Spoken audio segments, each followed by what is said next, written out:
Good morning, everybody. Welcome to the Meta Cafe. Grab your cup of coffee or tea, sit back, relax, and let's chat about what is going on in the stars over our heads.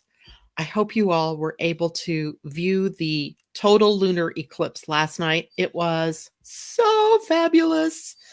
Good morning, Michelle. She said she gets to watch the whole show today. That's right. The kids are out of school today to celebrate Martin Luther King Jr.'s birthday. And isn't that a wonderful day for them? Especially because I hope they were outside kind of looking at the stars. You know, here in the Pacific Northwest, I almost never, ever get to see the eclipses. Especially in the winter because we have clouds and or rain.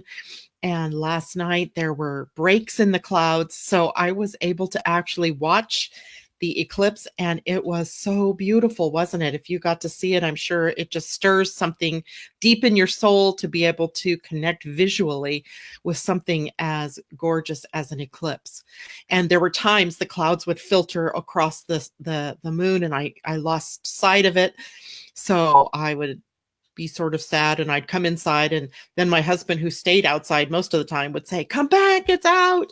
So I'd go running back outside and here it's chilly out there and we're standing there just in awe of what we were seeing.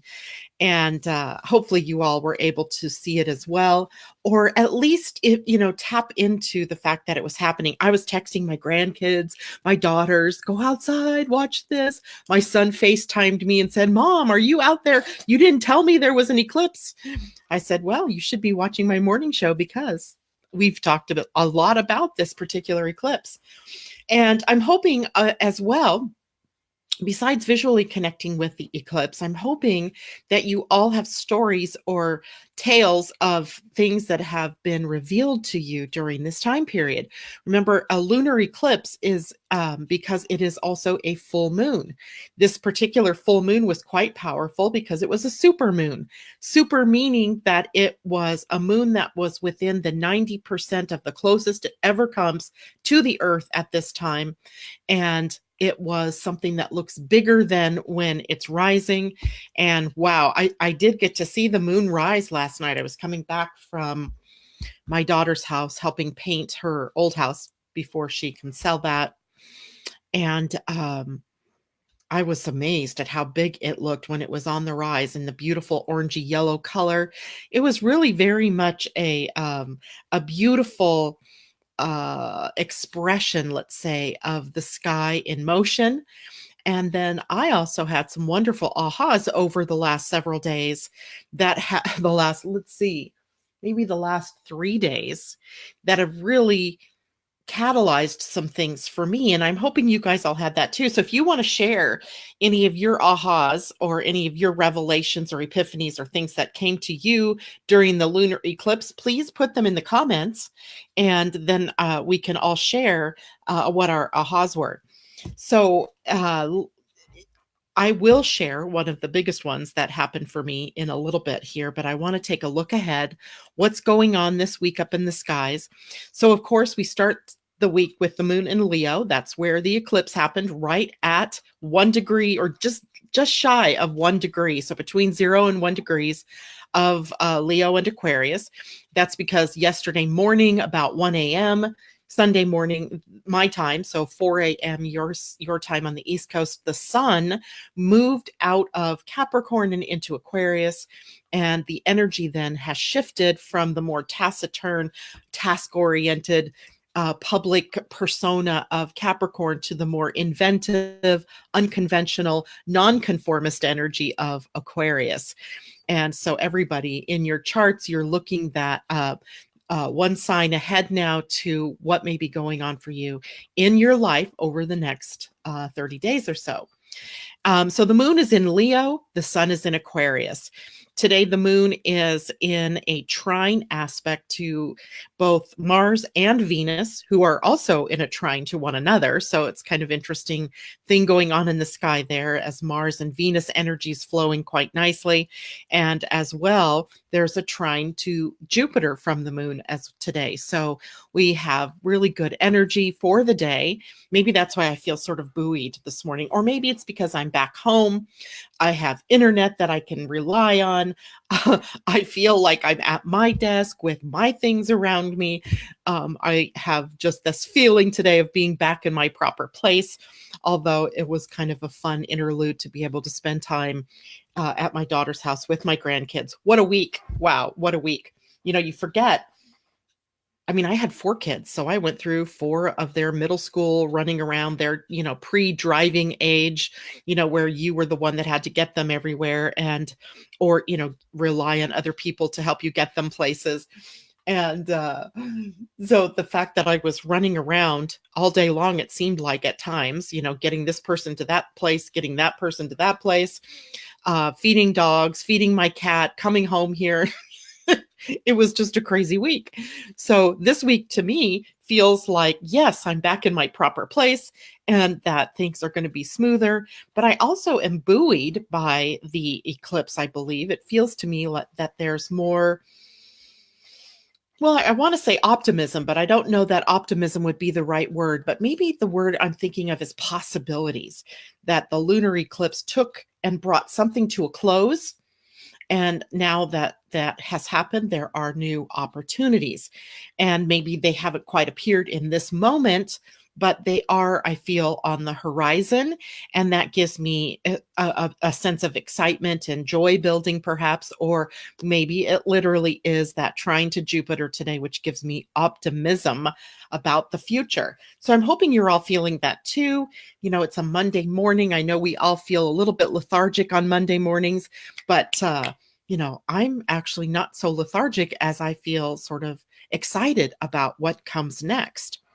Today, we are also looking at a Mars square Saturn. So remember, a square is a challenge. That means the gauntlet is being thrown down to us in some way, some shape, some form. And the gauntlet is between Mars, the planet of action, and moving forward, a little bit reactive and all about the action. And Saturn in Capricorn, whose focus is on stamina and is on the traditional. He doesn't necessarily want things to change, but Mars just wants anything to move ahead. And it is some interesting energy because these planets, the two, Mars and Saturn, sometimes work together really well. And other times they are at loggerheads with one another. And it reminds me of what's going on in at least the United States between Nancy Pelosi, the Speaker of the House, and the President as it relates to the whole government shutdown. In that Aries, Mars energy wants forward motion, wants something, anything to be done and to break an impasse, to move forward, to get ahead, to what I think is, the energy of sometimes not smart behavior. What is the word? I have this word in my head, but just that where headstrong, there we go. Headstrong energy that just wants to push forward, irregardless of the consequences. And then there's Saturn that is completely different in that respect, where it wants to stick with the tradition. It wants to stay with the status quo, however things are. It doesn't want to push forward. It wants to stay. It is the total MAGA, Make America Great Again kind of feeling where, there's a sense of wanting to go backwards to a time that was better. But in reality, what they're saying is they want to stay and keep things the same, and not move forward and push ahead with a trajectory that is more open and more equality oriented, that kind of thing. So we have these two planets that are sort of like that today and will set the tone for the entire week. Mars in Aries is assertive. It is action and sometimes reaction. It is about the new and the exciting. It is ready to make things happen, where Saturn is more focused on the old, stamina, old order and traditions, reality, the status quo, and it is like the foot on the brake to Mars's wanting to put the foot on the gas. So what happens when you have your foot both on the gas and on the brake? You don't get very far very fast, right? Because the pressure of one holding you in place while the pressure of the other one pushing that one forward.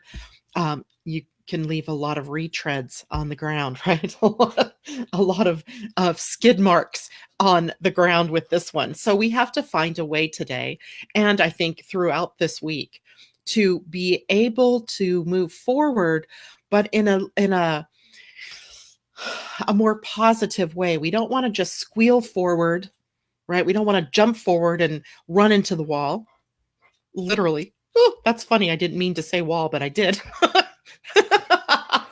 That's funny.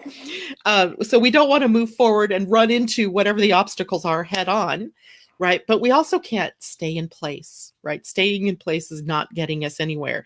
In fact, people are going to start, feeling the pinch, if they're already feeling the pinch financially from the shutdown. So things have to get moving, right? We have to get them moving, but we don't want to just shoot off in any direction just to break the impasse.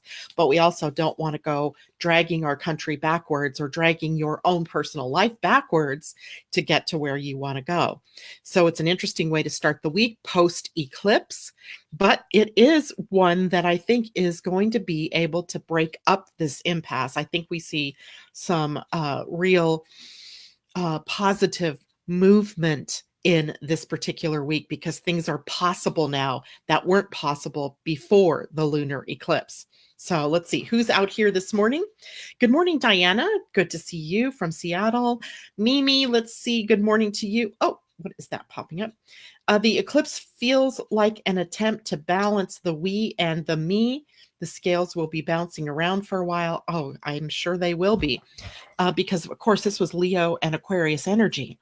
Leo energy wants the center stage, is the drama king, is the narcissist, can be the narcissist, can be arrogant, can be, me.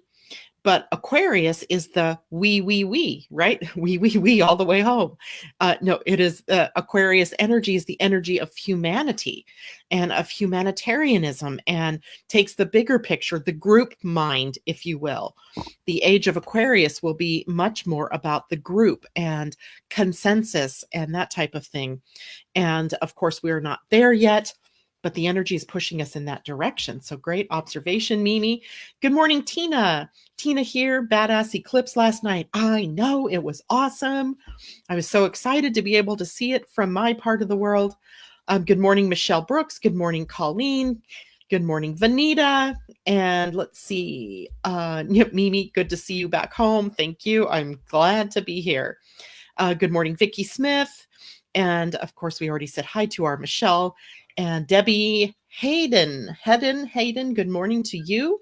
Good morning, Angie. Yay. She says, I made it. Happy eclipse day.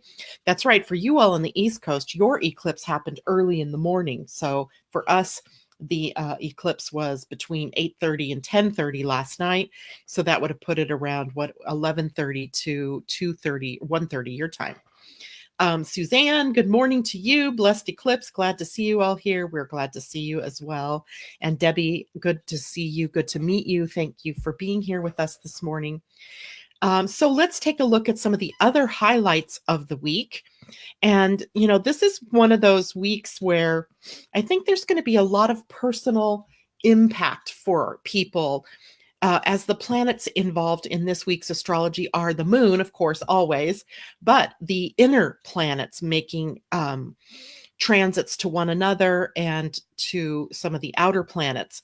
And when that happens, when there's a lot of connections like that, personally, we have a lot going on for ourselves because your own chart, it's like, being pinged in different places and opportunities popping up maybe where there were none before, change happening maybe where there wasn't anything moving before. So it does bode well for the week, and maybe is what is part of my optimism about post lunar eclipse, because there are things opening up for us. The first big news tomorrow is the Venus conjunct Jupiter in the morning sky. Look east, maybe while it's dark and before sunrise, maybe about 6 o'clock in the morning, 5 in the morning, and you can see Venus and Jupiter inching closer and closer together. Tomorrow is the conjunction, and that's very highly optimistic and positive as well. We'll be a little bit prone to excesses, so you want to make sure you don't overdo it.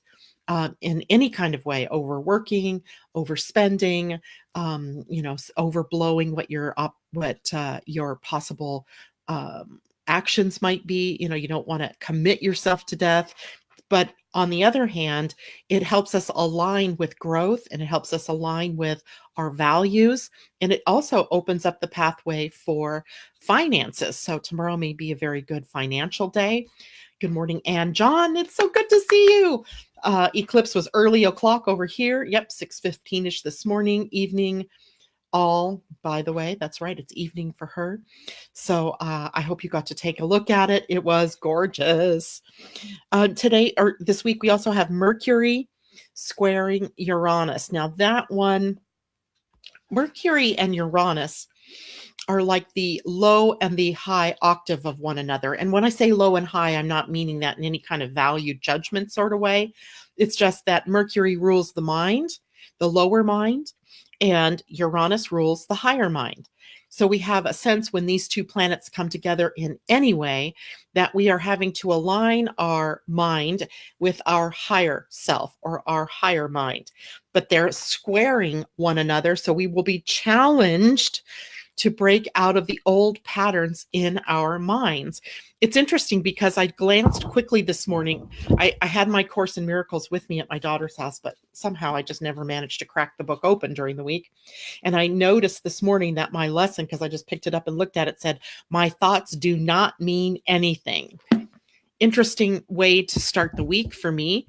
When I'm looking at Mercury squaring Uranus, the challenge to break out of the mind's patterns, the lower mind's patterns, and live maybe from the perspective of the higher mind. We're challenged to rise to that occasion. And so that's happening later in the week. Mars is also in a trine to Jupiter this week. Smooth flow of energy, right, between the planet of action and the planet of optimism. Good luck, fortune smiling on us, perhaps, meaning Mars giving us the energy and the fortitude, perhaps the opportunities to move forward in some way.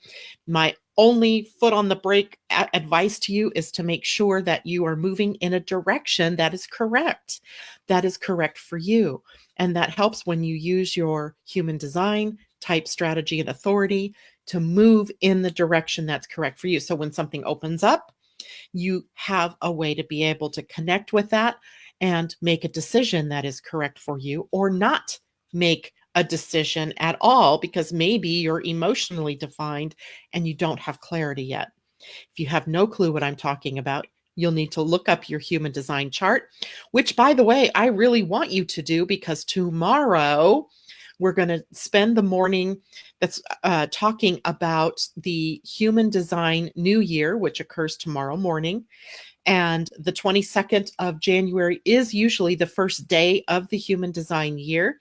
It starts at the gate 41 of imagination and creative energy. So imagine that, right? Imagine the whole of the new year, human design wise, speaks to what do you want to create? What can you imagine?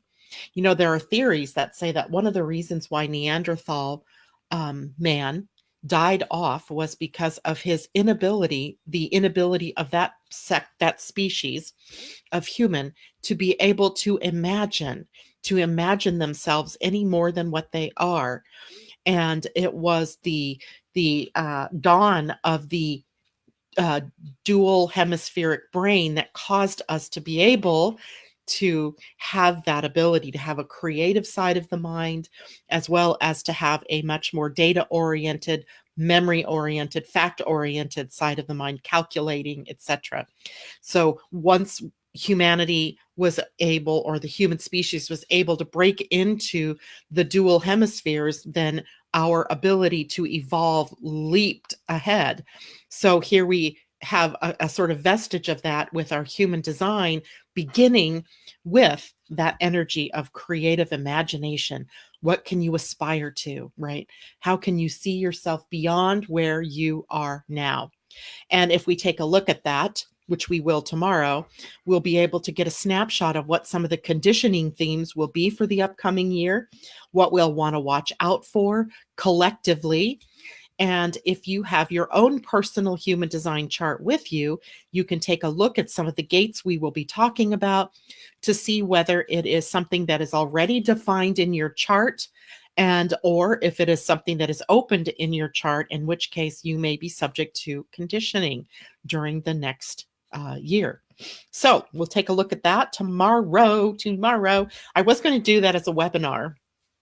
And then because I was gone for the week, I just did not have the time to actually focus on preparing it in a way that would be appropriate for charging someone to sit through a webinar for that. So instead, I am going to do it in what is about an hour broadcast in the morning. And if we have questions, we can certainly set that up for another day. So this week, the moon is moving through the signs of Leo, Virgo, Libra, and we have a Scorpio weekend coming up. Although it doesn't move into Scorpio until later in the evening on Saturday, all day Sunday, we will have the moon in Scorpio. So it's an interesting week. That particular area of the chart brings us through the energy of creativity, love and romance. It brings us through the details and being practical, down to earth.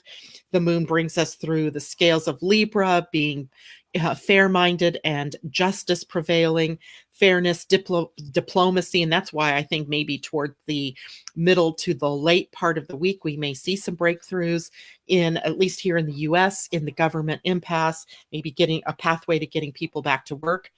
And then finally in the weekend, we have Scorpio, passionate, intense, and looking into the depths.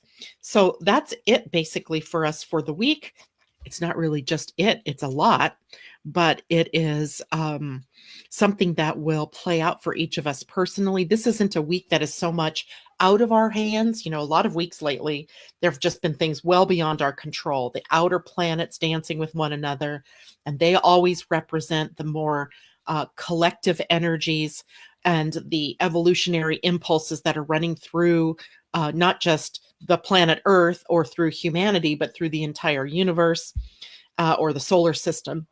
And this week, though, it's the personal planets. And so personally, the dynamics for us, each as individuals, opens up and we are able to take some steps and move forward. Oh, and Anna's saying she saw Venus and Jupiter as well. There's something just so, and I don't know, maybe it's just me, but obviously, Anne, you tap into this too. There's just something so visceral that goes on within me when I look at the stars or when I look at the sky.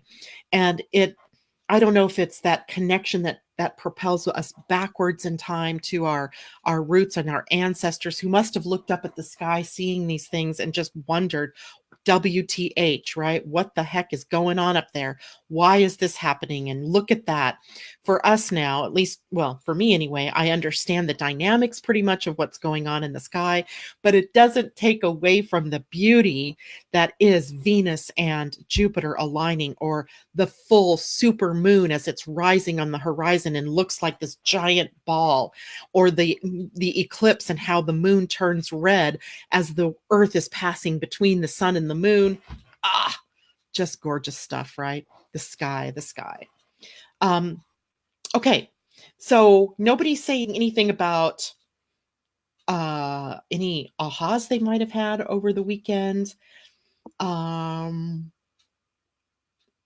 I still want you to put them up here if anything wonderful happened, any ahas, any epiphanies, any revelations, any completions, anything that came to a screeching halt or an end in your life. I want to know about it, because I'm now going to share something that came to me this weekend that blew me away, let's say. And it wasn't something new, right? It wasn't something new. It was something I already had like my finger on the pulse of. I'd already been aware of it, but somehow it just was at the right time in the right place in the shadow of the lunar eclipse to wake me up to something. And I want to, of course, share that with all of you. So I know this is going to cause a lot of people's to question. They're going to want to know what's up, where this is happening in their charts. And hopefully we'll have time for a couple of those today. Maybe if not today, we'll take a look at it on through the week. But I want to talk to you about your rising sign. So I have this very dear friend who is a continual customer of mine. I mean, she's been a client of mine now for going on, I don't know, maybe 3 years. And I touch base with her every month about her astrology. And she sent me an email on Sunday morning, or maybe it was Saturday night. I don't know. I saw it yesterday morning. And it said, "This rocked my world. I hope it rocks yours." And I was like, okay, so I'll bite. So I opened up the email. I would have opened the email anyway. And it was a link to a video. And the video was to what I believe he's a Vedic astrologer. But what he was speaking about was how the rising sign in your chart, in your astrology chart, not your human design now, but your astrology chart. So, a chart that would look something like this. And the rising sign is always in the same place at the 9 o'clock position of the chart. So right over here. I forgot I'm looking backwards. So here's the rising sign. So this morning's rising sign, if you will, and that would purely be based on the birth time or the time I drew up the chart, which was at, something like 8:41 this morning. No way. Oh, yeah, that's weird. But it can't have been pulled at 8:41. Okay, it doesn't matter. The time doesn't matter. But the point in which I pulled the chart, the rising sign was at 29 degrees of Aquarius. Interesting. And here we're talking about some Aquarian things here today. So the rising sign in your astrology chart is your point of view. It is the sign that was on the eastern horizon at the moment of your birth, and it really drives your viewpoint, how you see yourself, the mask you wear, perhaps you could, view it that way. And it is also the way that you value the world, or the way, maybe not value so much, but the way you see things, your perspective, right? Your point of view. So if you were born, like this chart was a 29 degree Aquarius chart, you would see the world through Aquarian lenses. My rising sign is Cancer. I would see the world through Cancer lenses. Leo, you just take whatever it is that your sign is on the rise, and that is the lens that you're viewing the world through, the mask that you're wearing. But it's more than that. And I had heard this many times before, but this particular gentleman was able to put it in such great perspective. And later, I think I will share the video. It was a YouTube video I watched, and I think that might help clarify things for people.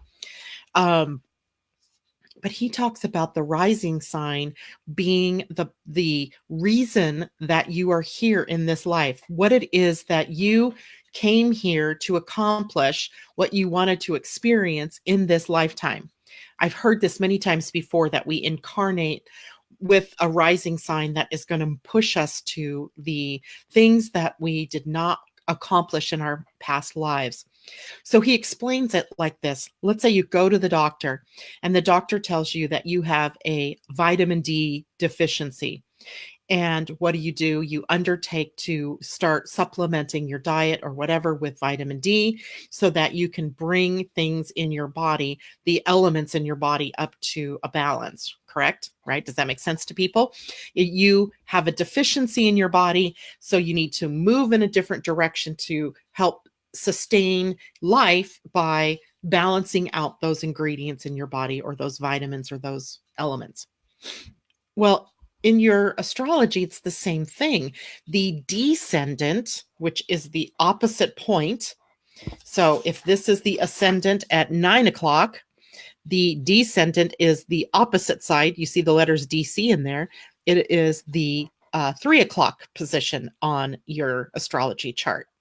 So the descendant shows you where in your past lives you were overly focused, and that the rising sign then is where you saw the deficiency as you were planning to come into the planet in this lifetime.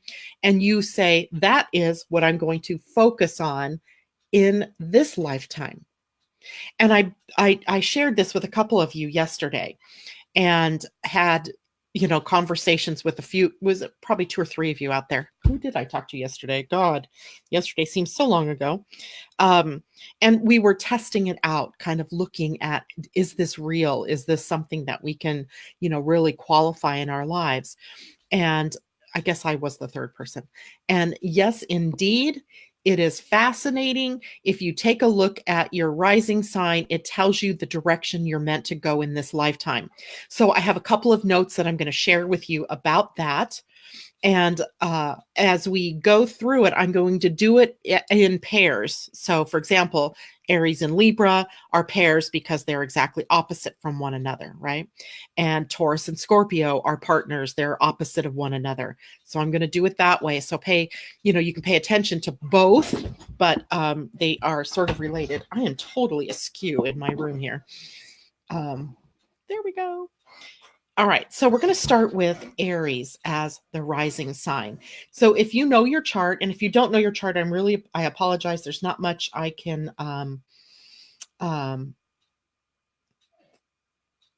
okay, hold on. I got to share this with you. Angie says, I meditated and asked for a sign or symbol for humanity and saw peacock feathers last night. My rising sign is Leo, kind of opposite from my Pisces moon and sun. Rising sign Leo. So you'll want to pay attention to when we get to the Leo part of this. And I think that's interesting. Peacock is such a wonderful symbol. I just love that. Suzanne says, I have a sister that her sun is Virgo Libra cusp, and her ascending and moon are Virgo and Libra. Poor kid. So we want just her ascendant, and her ascendant then would be Virgo.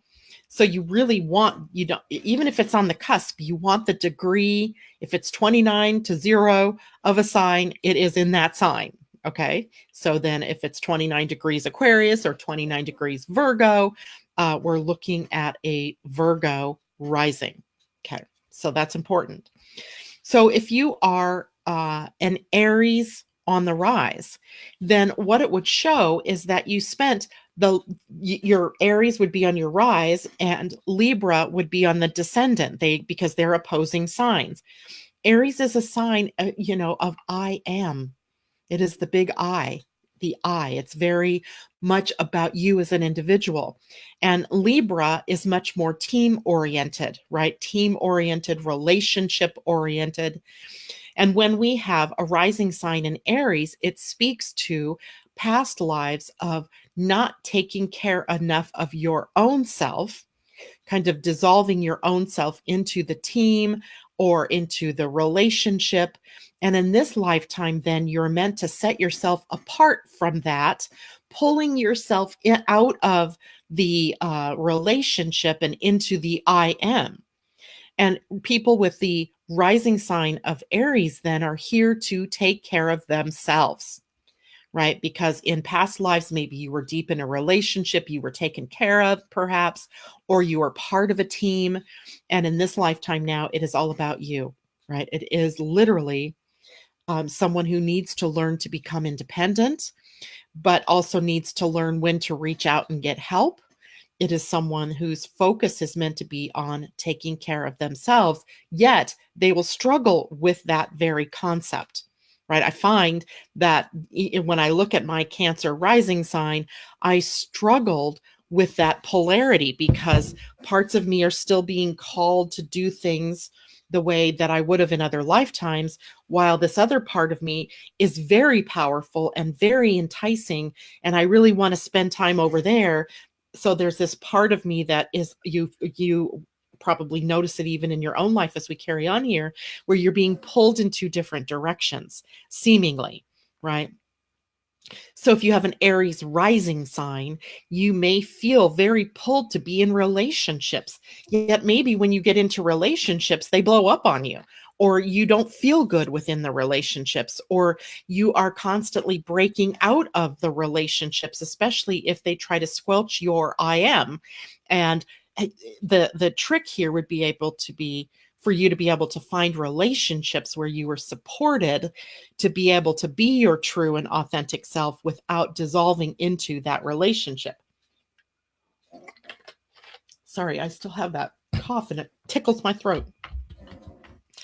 Now, if you're Libra on the rise, it would be the exact opposite, right? The polar opposite, where you've spent many lifetimes as the I and I am, and making yourself independent and self-sufficient, creating a lot of possible self-sufficiency and self-acceptance and all of that. But in this lifetime, you're meant to move in the opposite direction. You're meant to be in relationships. You're meant to make relationships work in that you're blending the I into the we, right? Libra represents the we are, when Aries represents the I am. So there would be issues around cooperation, creating teamwork, creating win-win situations in your life, because it wouldn't be all about you, yet your natural inclination might be to make it all about you. You guys see how that's working out? Good morning, Kathy. She said, just got up. Good thing I tuned in. Since I am so new to this, I have no idea what rising or fall, what's rising or falling. Well, nothing's falling particularly, so that's good. The rising sign is the sign that was on the horizon in the east when you were born, and it really drives your personality, your viewpoint, etc. Just as a quick review there. Suzanne took a look at what peacock means. Peacock is a possessor of some of the most admired human characteristics and is a symbol of integrity and the beauty we can achieve when we endeavor to show our true colors. In history, myth, legend, and lore, the peacock symbolism carries portents of nobility, holiness, guidance, protection, and watchfulness. Nice. Nice, nice, nice. So that would be an important thing for you to consider, since that was a symbol that came to you, Angie. And what does that mean for you? I think that's pretty powerful. Okay, so now let's look at the Taurus and Scorpio rising. So if you have a Taurus rising, your focus in this lifetime has to be pulled away from the Scorpio end of intense, passionate depth to the more solid, security, earth-oriented, value-oriented lifetime. There has to be an emphasis on what you value, on earning, on cultivating practical applications of things in this lifetime. Likely in Scorpio, there were lifetimes spent in deep study, maybe esoteric, mystical and metaphysical things. And in this lifetime, it becomes much more earth-centered. So you may have to pull yourself out of that deep psychological, passionate sort of energy into the more practical, down-to-earth, pragmatic energy, creating a sense of stability and security for the people in your world and also for yourself. It's almost like having to come back down to earth and land and find your Taurus stability. And in that stability, there's a sense of having to be planted, right? Planted. Where in Scorpio, if you're on the Scorpio side of the rising, in a Scorpio rising sign would make you much more willing and able and needing to delve into the depths of psychology, the depths of religion, perhaps, or of any of the metaphysical studies, of anything that is depth oriented. And it really isn't always the subjects that are grounded and down to earth, right? Scorpio is about transformation. And so that energy on the rise, if it's Scorpio, is a lifetime of transforming.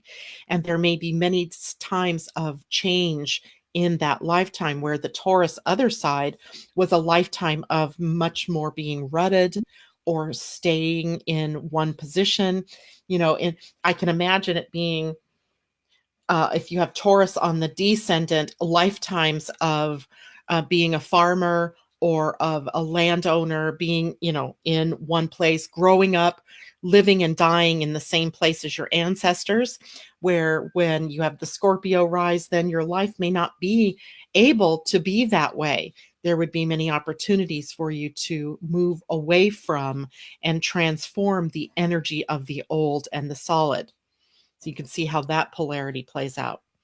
If you have a Gemini rising sign, the Gemini rising sign is about relating to the more youthful, curious, information sort of energies. Gemini follows curiosity, right? As a Gemini sun, I'm always calling it, I call it pulling threads, where I just find an interesting subject. This subject caught my attention yesterday, and I was pulling on that thread, looking to get to the final answers. But Gemini energy on the rise is really about being playful, around being much more youthful and curious and following that information stream just because it's fun. And, looking at life as a game as opposed to the more serious end, right? The Sagittarius end looks for depth and looks for meaning, and is much more of the adventure. They're looking for the answers to life's bigger questions. And so when you have Sagittarius on the rise, you're usually an expert in something.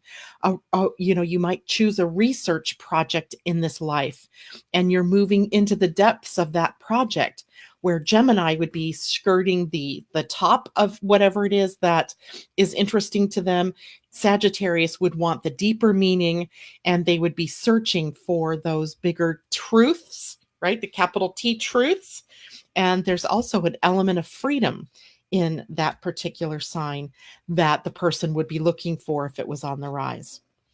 And let's see, anybody asking questions? Gemini rising here. So Suzanne, if life is too serious for you, then you've moved to the descendant side. You need to move over to the more childlike side, playing with children, hanging out with youth. I always think of it as, I never want to, my husband loves to listen to the oldies. That's his favorite radio station. I only like to listen to the oldies if they are bands that the youth of today are listening to. Like right now, it's big to listen to AC/DC and to Kiss and to Queen. And those were guys that were around when I was a kid. So to me right now, they're like, oh yeah, I really want to listen to that. But I don't want to listen to some of the other older stuff. And I listen to, if I can, to the newer kind of music. That's Gemini on the rise, is always following what's youthful, what's fun, what's playful, what's dynamic in the now, where Sagittarius is looking for the deeper part of that. So then we move to Cancer and Capricorn. So Cancer and Capricorn to me was fascinating because, of course, the nodes are there as well. So all of us are looking at this Cancer Capricorn energy in some way. If you have a Cancer rising sign, then you are here to be family oriented. You are here to live a life of the family as a mother figure, perhaps, or as a dominant family member. And your focus then is on everything to do with tradition, holding together the family, as if in your previous lifetimes, which would have been in Capricorn, they were more business oriented, much more work oriented. Maybe career and profession was overtaking you, and you recognized the deficiency was the time that you didn't get to spend with family. So in this lifetime, the focus is on family. When you have Capricorn on the rise, it is just the opposite, right? A lifetime maybe of much more focus on family, and you didn't get an opportunity to be the public persona or have a career or be established as a career person. So in this lifetime, you're pursuing business, or you're pursuing some form of work and public life. Does this make sense to everybody? Is this starting to really blend in, and you can kind of see how it is that this plays out? I know when I first was listening to this yesterday, I realized that one of the dilemmas I always am experiencing in this life, and I've noticed it for a long time, is that I constantly feel pulled between family and my work, and always seemingly having to give up my work for my family. And I mean, that was pretty obvious even in this last week as I was asked to, stay at my daughter's house with the dogs and my grandkids. And of course, my heart was there. I really wanted to, but I was also thinking about the impact on my business and feeling that tug of war, right, between the two. Well, in my life, what must win is family, right?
I should be back. Oh God, that is so funny because, here I'm home. I'm not supposed to have this problem, but I was frozen. And there didn't seem like I could do anything about it either. Usually if I just wait, it comes back. But this time I actually had to reconnect to the internet. And I don't know if maybe that's still something that's happening because of my computer's reset then, but I'm back. So thank you. Family froze me. Yes, they did. Lynn, yep, gotcha. And I wanted to read something to you that Suzanne, remember I was talking about the Gemini rising and that being, childlike and enthusiasm from a child's perspective. And she said, no wonder my daughter is always telling me I am a child. Oh God, that's funny. It's funny because maybe your daughter has much more of a stern, maybe she has a Capricorn rising, right? And for her, it's like, what are you doing? You're having too much fun and you're such a child. But in reality, you're really meant to live from that more childlike perspective. Okay, so now we're going on to, did I do Capricorn? So when you have a Capricorn rising, then it's much more about your public persona and your recognition in the world. That's what you're after, right? Your ability to be seen as an authority figure, your reputation in the world, in meaning people, you want to be seen in your best light.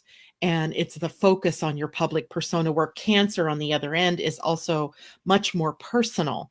And your focus is more on the personal than the public. So that would finish off Cancer and Capricorn.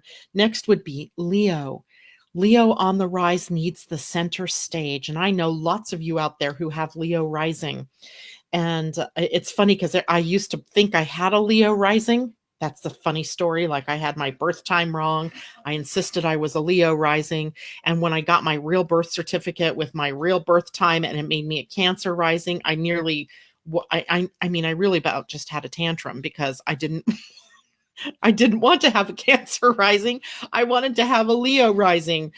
So here you all are out there with these Leo risings, and you have the sign I wanted to have, because then it was about being in the center stage, being in the limelight, and being able to live from your heart center and not from what you feel like you have to do. Leo is meant to be the drama king and the drama queen if it's on the rise, right? You are meant to be seen.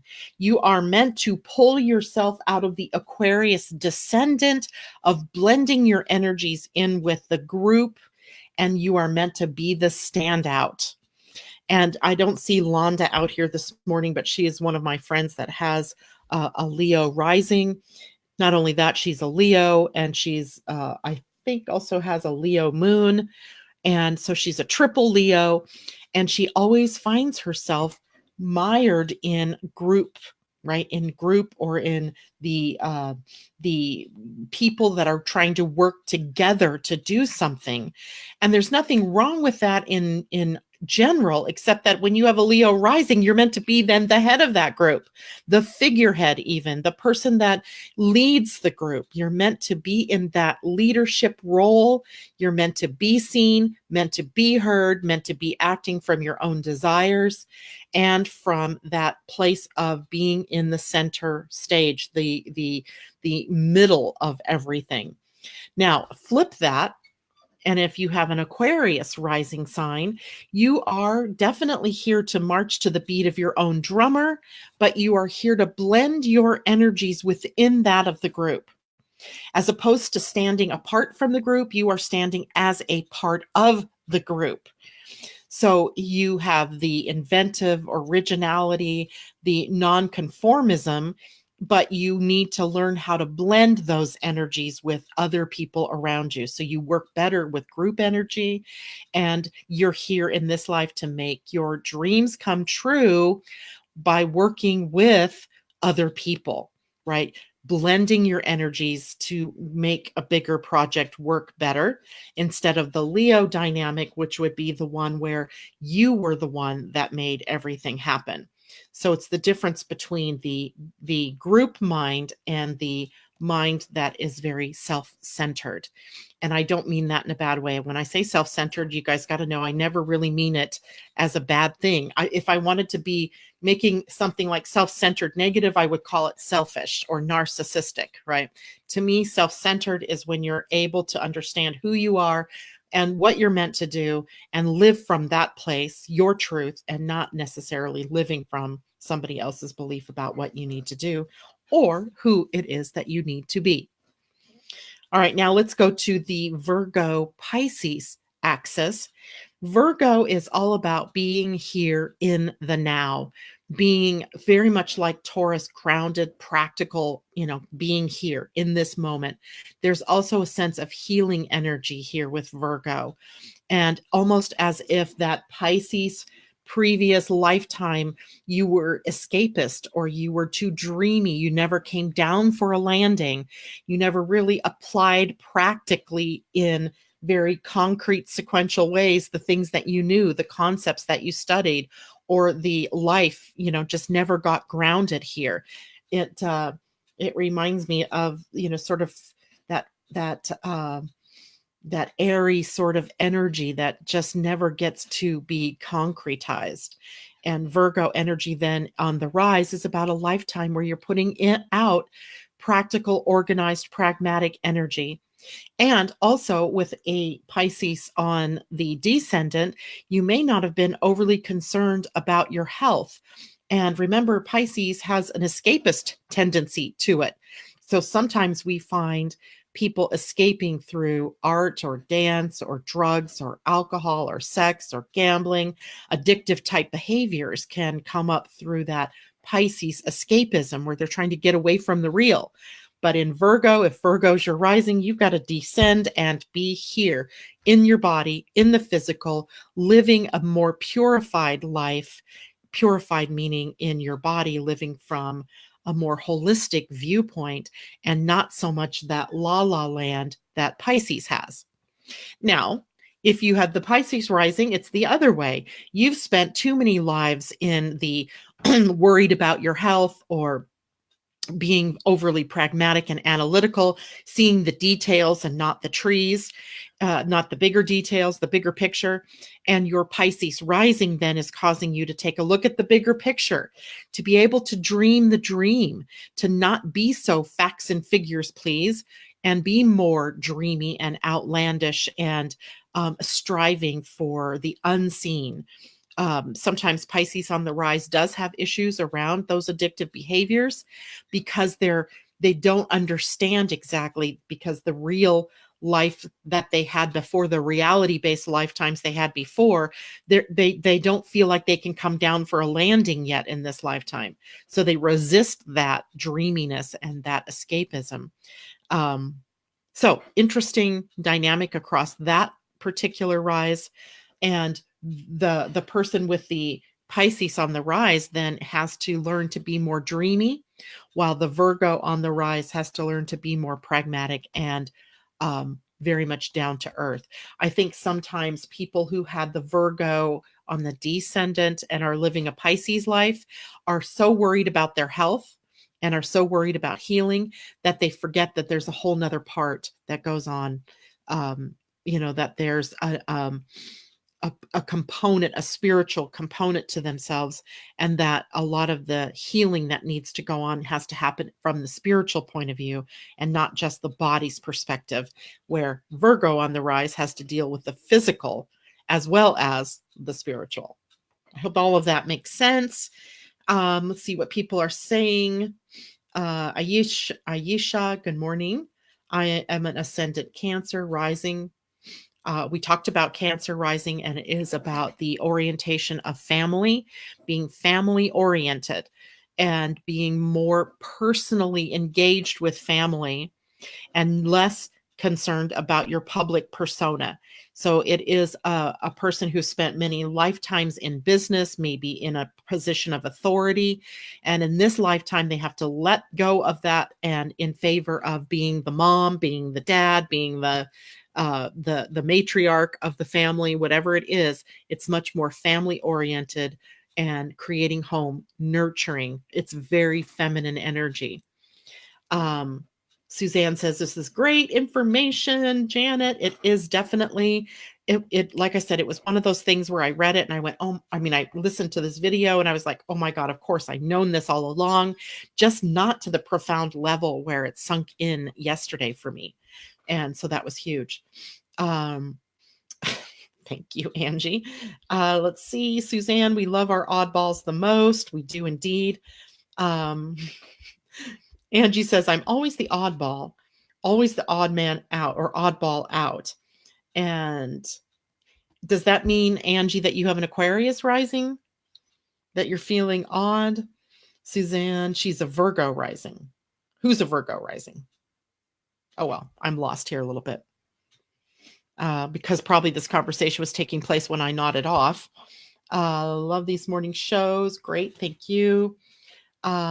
All right. Well, anyway, if anybody has any other questions or comments, I'll be looking for those.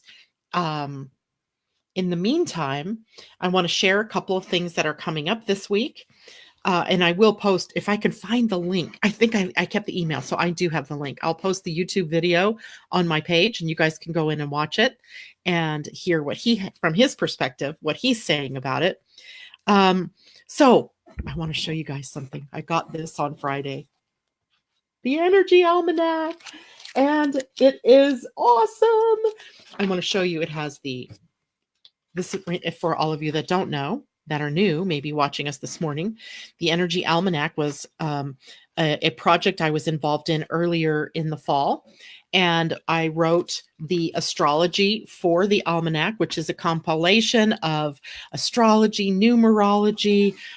There's things in here about oils and what was the other thing? Positive affirmations, movements for the month, creative coaching resources for the month. And there's also the beautiful artwork for the month. Some of you are familiar with this artwork in that Tam and I have been working on something called Astro Inklings, where the astrology is broken down into artwork, right? So this is the one for March. I thought it was quite colorful.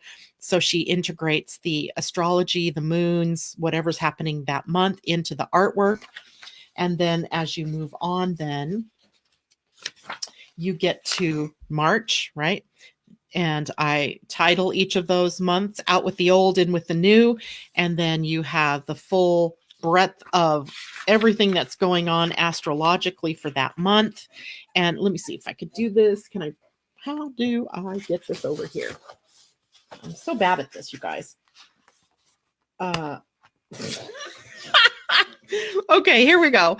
Don't do this. What March musings are about with the shadows that are at work. I went through the don't do's, the do's, and you can see there's a lot of information here. Then she also put in the specific moons for each of the months, and which I also wrote, and then the numerology. So this is an all-inclusive book. It is wonderful. We are already working on the 2020 edition. This was the inaugural issue. So grab this up. I will also post the link to where you can buy this. And I don't even remember now what the cost of it was, but to me, the cost is nothing when you take into consideration that you have this at your fingertips for the whole of 2019. And I think she even perforated these pages so that you could take out the page that was, the artwork for the week, and you could frame it, or you could, post it on your board or something like that. So interesting, right? So get your copy of the Energy Almanac, still available and totally worth it, no matter what you have to spend for that. Tomorrow, reminder, we're going to be working through human design, the new year for human design. Have your human design charts with you. If you do not have your human design chart yet, hit me up today. I'm going to put my website my website address. Go to the website and request your human design chart. Now, for some of you who have already gotten your chart, you may hit me up and you may say, can I get another copy? Well, guess what? I lost everybody's birth information from my human design program in my computer snafu. So please, if you're going to email me and say, send me another chart, please put your birth date and your birthplace and your birth time in there for me, because I may not have access to that information anymore. And help me rebuild my database then in my human design program by doing that. And yes, I will indeed do that for you, Suzanne. Thank you very much for asking me to do that. Angie says she's got an almanac. I love it.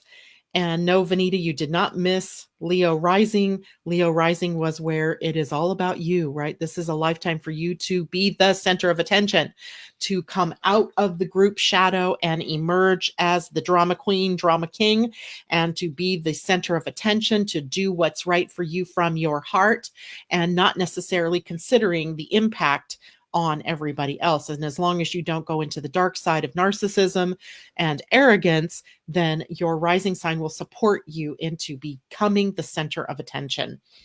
And that's exactly what you're meant to do. Emerging from the group mind. That's kind of another word I could use for that for you. Let's see, what else did I want to tell you about tomorrow? Of course, we talked about the show tomorrow morning. Tomorrow's Tuesday. Wednesday is my new regular day for being on Angel Heart Radio with Annette McCoy in Australia. The show is on Wednesday morning in Australia at 10 a.m. She lives in Melbourne, so that would be the east coast of Australia. And on the West Coast here, it will be 3 o'clock in the afternoon, 6 p.m. on our East Coast. You might want to tune in. We're going to be taking a look. If you missed the human design information tomorrow, we'll be looking at that, as well as some of the other big news items coming up.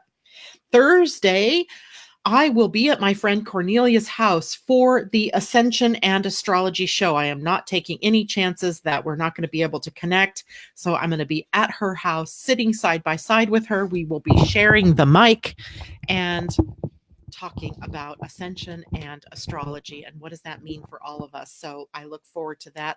4 p.m. West Coast time, 7 p.m. East Coast time, Thursday. And nothing big for Friday. So except for the look at the weekend. All right, everybody, I'm going to draw a card. How's that? Right? I haven't gotten to draw cards because I kept forgetting to grab them when I would get home and take them with me to my daughter's house. It would be like, oh no, it's 1:45. I got to leave. And I'd leave and then go, oh, darn, I forgot my cards. So I'm going to draw a wisdom from the Wisdom of the Oracle deck by Colette Baron Reed. This will be a card for the week. And then I think I'll draw an animal card for the week as well, just because. Vanita says, oh, I'm failing miserably. No, you're not, because you've just now learned something and you can take steps now to bring yourself out of the darkness and put yourself into the center stage, right? You are meant to shine. You're meant to be the lioness, Vanita, and stand out. Ay, ay, ay. Okay. Soulmates. Ooh, we've not had this card before, I don't think. The Soulmates card jumped out, card number 41, which is a 5. I know our friend Suzanne here will jump on that and take a look at that for us. And let's take a look at what card 41, Soulmates, means. And that's interesting, 41, because it's the gate 41 that the human design year begins on. I'm always looking for how these things tie together somehow. So the essential meaning for this card is harmonious partnerships, love, friendship, companionship, a relationship fostering personal growth. And the Oracle's message is you are meant to evolve and transform with the companionship of others. Certain people enter into your life in order to take you to the next level of healing, consciousness, and authenticity. It is always a reciprocal experience, although the results for each of you will vary. You know these people by the strong pull drawing you toward them, and sometimes by a strong aversion to them initially as well. Soulmates can be friends for life or remain in your life for only a short time. No matter what, you will be changed in ways you can't possibly fathom now. Pay attention to these people today. They are your greatest gifts. I would say pay attention to these people this week. They are your greatest gifts, because I was drawing a card for the week. So that's pretty cool. The relationship message. Consider love in the deepest sense, love so powerful that you will never be the same, regardless of how long your relationship lasts. Consider friendships and romantic bonds so compelling that they overwhelm you with gratitude or break you open so you will finally claim who you were meant to be. Even a companion animal reminds you that it is you who is being rescued and healed. Pay attention, for you are in the presence of a soulmate, come to guide you home to the real you. The prosperity message says strategic alliances are most important right now as you begin to attract the perfect people to support your dreams. This is a journey you will share with others, mentors, business partners, helpers, employees, creative partners, friends, and strangers. Open doors for you and step through the portal to join you in a harmonic dance of collaboration, commitment, and co-creation. This is what you've been waiting for. Love that card. Okay, now let's pull an animal card that is also going to help us this week. Wow, I really blew it putting those ones away. There we go. These are also, this is called the Spirit Animal Oracle deck by Colette Baron Reed. Beautiful, beautiful deck. I love this deck. By the way, it was last week the week before last, this was the card we pulled, Nightingale, right? And it was also card number 41. It's amazing we get that number. Huh? So this is going to be the animal that's going to guide us. Wouldn't it be fun to get the peacock? And I'm not looking at the cards, people. So if we get peacock, it's meant to be. It's not something I made up. It's not something I made happen, but we did get an interesting card. The electric eel spirit. Bring your ideas to life. But it was upside down. Well, it was upside down to me, but I would show it to you this way, right side up. Electric eel. So that's an interesting animal. If I put that there, no, it's out of the camera. What card number? 24. So it's a 6. 24. Of course, we haven't used this deck very long, so all of the cards are kind of new to us, aren't they? So electric eel spirit, bring your ideas to life. The oracle message is, seemingly out of nowhere, the jolt of electric eel spirit appears to awaken you to a big idea that you are meant to explore. Epiphanies and aha moments are gifted to you right now, so celebrate. Your life has the potential for profound transformation. Inspiration arises in you, electrifying you, so that you can't wait to get started bringing your idea to life. The revelations you experience now are meant to set you on a new path. So do not be afraid to act, explore, examine, and do not fear the changes that may come. For Spirit wants to shower you with love, success, and abundance that you hope to experience. Now is a thrilling time of epiphanies, inspired ideas, and innovation. This is a wondrous sign for you today. I think that's still a part of the whole lunar eclipse, right? Because these things don't just happen as, I mean, they do. I mean, literally, we could visually connect with the eclipse at the moment it happened, but the energy was applying pressure to us. Then it was there and it was, perfected. And now it is in its separating phase or its waning phase. So we still have the opportunity for that kind of energy to manifest for us. So pretty cool. The electric eel and soulmates, two great cards, I think, for us to look ahead for this particular week. One last look here and see if people had any questions. Suzanne has posted the angel number 6 and what its meaning is, and that's because the electric eel, which I already mixed back into the deck, is number card 24, which 2 + 4 is a 6. So that's where she's getting that. Vanita, failing in this department too. Oh, you'll get it, girl. I swear you'll get it. And any other questions here? Lynn, great show. Have to go. Bye, Lynn. I'm sure she's already gone. Debbie Hedden says, I'm a Gemini with a Leo rising. Awesome. So your Gemini self is already filled with curiosity and wanting information and that playful, youthful energy. With a Leo rising, Leo is also another youthful sign. There are 3 signs that I always think of as very youthful, and that would be Gemini, Aries, and Leo. And Leo's youthfulness is kind of about being the center of attention, the character that everybody wants to be, that, calls attention to themselves. But I would bet that attention gets called to you even if you're running from the attention. Leos often suffer, the Leo rising can suffer from a lack of confidence. And so they'll run to the group identity to hide from the feeling of not being confident enough to be the center of attention. But you need to run to become the center of attention, doing what you will based on what your desires are, right? Your heart desires. Let's see, any other things here? Angel number 6, I had already talked about. All right, I guess that is it for us this morning. Oh my gosh, it's 12 minutes after 9. I cannot believe that. That's an hour and 15 minutes. Holy cow. Well, it was worth it. I loved spending every minute of that hour and 15 minutes with you all. I hope you gained a lot of information and insight for yourself today. I will be back here tomorrow morning with the show on the Human Design New Year. So don't forget, get your Human Design chart out, dust it off, get ready to use it. If you need another one, let me know and I will make sure I get that to you. But don't forget, I do not have access to it or your information anymore. So you'll need to provide me with your birth stats, dates, all of the goodies for you personally. All right, guys. Thank you so much. Love you all. See you later. Bye for now.